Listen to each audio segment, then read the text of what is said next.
the first thing that would come to mind, in fact, is this discussion that the country is having about Jack Bauer in TV, and not any of the very real effects of the torture policies on very real human beings, that are still alive today and are suffering consequences. And there's something, I just raise that as a challenge, because I don't think that we have responded well enough at all, the progressive community, to this challenge. It's really quite a disturbing phenomenon that you see, where that we're having a debate about this hypothetical ticking time bomb scenario, and in the meantime, the public is not discussing the very real implications of these very real torture policies that have nothing to do with that hypothetical. So, anybody else on this one?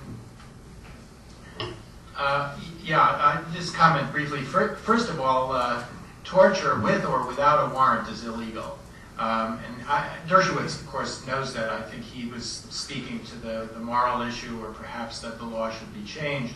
His proposal would require us to withdraw from the Torture Convention, which in itself would have enormous reputational costs. But putting aside, what some people would say is the technical question of legality, Dershowitz himself claims not to be in favor of torture. His position, as I understand it, is that torture is going to happen. And he puts forward the warrant proposal as a way of trying to limit the frequency with which torture occurs. So I think the debate, at least surrounding his position, the debate is really whether a formalized system of regulation will inhibit things that are going to happen anyway, or whether by legitimating it, it will increase the frequency, because after all, it will legitimate some, and then the ones that would happen anyway are going to happen under the table regardless. So I think many people, including myself, believe that, and again, apart from the question of legality, that to put into place an institutional system that formally legitimates something like torture would have tremendously negative effects that would wind up not inhibiting the overall frequency of something that I think Dershowitz himself agrees is a very bad thing. One or two other points. First of all, the reason why people talk about the ticking time bomb, even though it has, I was telling David before the meeting, I just came back from a conference of American and European counterterrorism officials in Florence. And when the ticking time bomb was raised, one of the objections was, well, it's never happened. One of the people who was there, who had been at the National Security Council, proceeded to describe a real-world situation that was essentially like a ticking time bomb. So the situation can conceivably arise. But I think the reason it's put forward is not just that it, whether it arises or not. The reason it's put forward is to challenge those of us who think that there should be an absolute prohibition. And it's to try to get you onto the slippery slope of acknowledging that sometimes, or in extremis, that you might do it. Once you concede that, then it's just a question of how far you go. And this I think bears on what Ann was saying. Once you concede that you might consider torture in a ticking time bomb case, then the rest of it is up for grabs. We know then it's just a question of maybe you draw the line differently from where someone else does, but the notion of torturing Khalid Sheikh Mohammed to get organizational background information is no longer completely off the table. The larger issue that I think underlies this, and it also has a bearing on the previous question about enhanced techniques. I think there's under a thread that runs through all of these debates is a war of ideas within the administration and within our country generally about the choice between hard power and soft power. Basically, the people who, the basic mindset of the vice president, and I think probably the president and many people in this administration, is that the way you deal with problems is you take the biggest sledgehammer you can find and you smash them down. And we, fortunately, from their point of view, we have unchallengeable hard power. And so we just go after anything that threatens us with this sort of power. And is what explains the notion that if people have information, you get it out of them. And if a country has weapons of mass destruction, or if it might have weapons of mass destruction, you go after them and you crush them. It's not a mindset that worries about the fact that proliferation of nuclear weapons, for example, can't be dealt with by hard power. That it's a problem that requires subtle diplomacy. But the result is just, I think maybe it helps to take an example that has nothing to do with the present discussion, and that is the threat of a nuclear weapon falling into the hands of terrorists.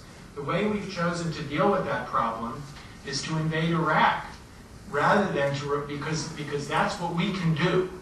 And we have chosen not to use diplomacy and various kinds of soft power to deal with the proliferation danger, which is enormous. We know that nuclear weapons exist in the former Soviet Union, but we're not dealing with that. And I think it's that narrowness of mind that surfaces then again when you talk about torture, and people are unable to see the spillover costs of that kind of policy, and are unable to think about addressing the problem in what would be the equivalent of diplomacy by FBI agents who are trained on subtler ways to get information.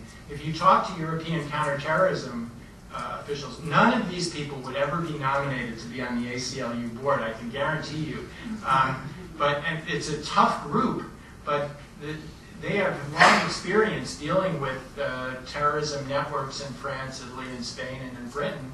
And the notion of approaching it the way we do is just incomprehensible to them. A lot of questions. Okay. Yes, sir. Steve Rickard, just a quick comment on that question. The ticking time bomb hypothetical actually has happened in the real world, and it was effectively the subject of the Israeli Supreme Court decision on torture. There was a bomb-making cell. It's very similar to the South Carolina hypothetical. There was a bomb-making cell. It had actually set off bombs. People had been killed. The Israeli secret police thought they had a person who could lead them to the bombs and stop future attacks. And the Israeli Supreme Court said, a democracy fights with one arm behind its back, but it still has the upper hand.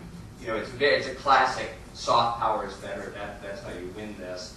And it said, these are hard things, but we can only use these techniques by telling the rest of the world we are not the country that we have always claimed to be. The question, so that it does happen in the real world, and other democratic rule of law states have reached eloquent, different conclusions on this.